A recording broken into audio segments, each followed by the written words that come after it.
സ്വർണത്തിലും വെള്ളിയിലുമുള്ള സക്കാത്തിനെ കുറിച്ചാണ് പറയുന്നത്. സ്വർണത്തിലും വെള്ളിയിലും സക്കാത്തുണ്ട്. അത് സ്വർണമായിട്ടും വെള്ളിയായിട്ടും കൊടുക്കുന്നതാണ് ഏറ്റവും ഉത്തമം. കറൻസി ആയിട്ട് കൊടുക്കുന്നതിലും കുഴപ്പമൊന്നുമില്ല എന്ന് പറയുന്ന അഭിപ്രായവും ഉണ്ട്.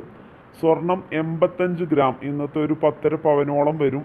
85 ഗ്രാം ഒരു വർഷം സൂക്ഷിച്ചിട്ടുണ്ടെങ്കിൽ അതിന് സക്കാത്തായി വരുന്നത് 2,125 ഗ്രാമാണ്. അതുപോലെ വെള്ളി സക്കാത്ത് വരുന്നത് 595 ഗ്രാം നമ്മൾ ഒരു വർഷം സൂക്ഷിച്ചിട്ടുണ്ടെങ്കിൽ അതിന് സക്കാത്തായി വരുന്നത് 14,875 ഗ്രാമാണ് നമ്മൾ സക്കാത്തായിട്ട് നൽകേണ്ടത്.